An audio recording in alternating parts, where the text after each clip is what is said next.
All right, so after doing this for so long, coming up with a definition for self-care has been really beautiful.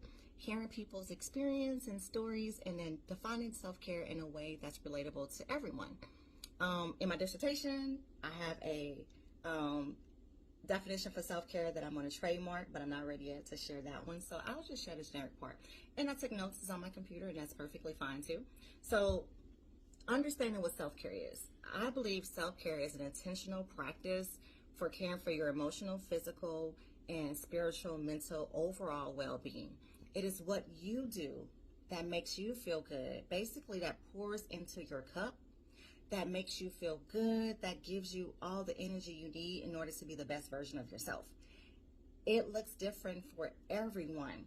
But the one thing that it's not selfish, it's not something that you have to proclaim, it's not something that you should have to fight for. Self-care is the way that you take care of yourself. It's the way that you engage with yourself, but it also is a foundation of your relationship with yourself, and to that extent, how you relate to other people, right? When you are drained, when you are not showing up for yourself, you cannot show up for others. So I do have what I looked at before. I had like the 7 dimensions of what self-care looks like, and what that can look like, and how to define that for each person. So I'll do some more videos on that. I'm not going to really jump in that today. I just want to make sure that we are looking at like, what is self-care? And it could be running, it can be reading a book, it can just be saying no and setting boundaries. Self-care is anything that takes care of you, right? So the first part of just basically, how do I practice self-care every day? Well, let's define it. What does self-care mean to you? Not what it means in media, not what it means in books, not what it means in society. What does it mean to you? What fills your cup? And sometimes that means sitting down with yourself in silence and saying, what do I need? And for me, I think self-care is so intimate. It's like, it's just you with you doing what you need for you. And it sounds kind of silly, but I think that's the disconnection piece. When we start to being like really confused about how to define self-care for ourselves, I think it's because we don't have that connection with who we are, right? And when we start to like sit down and really build that connection with ourselves, we start to realize that, it's okay to take care of myself. It's okay to say no. It's okay to work through my trauma and heal. It's okay to ...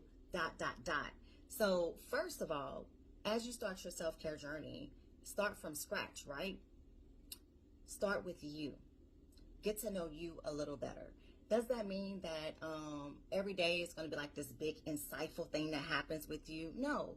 What it means is that you're intentionally setting time aside to really feel your feels, ask yourself questions, and have a deep, intimate conversation with yourself.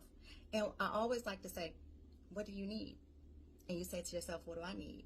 And if you really want to make it more existential, you get in the mirror and say, what do you need today? And you ask yourself that, and you answer back.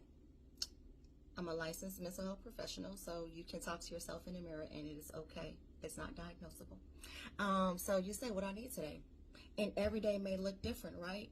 If you're struggling with your mental health, if you're having depression, if something's going on with you today, self-care could just be, I'm going to brush my teeth and wash my face.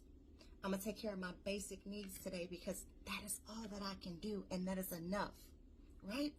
So it's all about you and your relationship with yourself. And as you start to build your relationship with yourself, you start to notice that some of the things that you were having struggles with, such as interpersonal relationships, saying no, setting boundaries, all the things, it starts to kind of align, and those hard conversations are no longer hard, because you are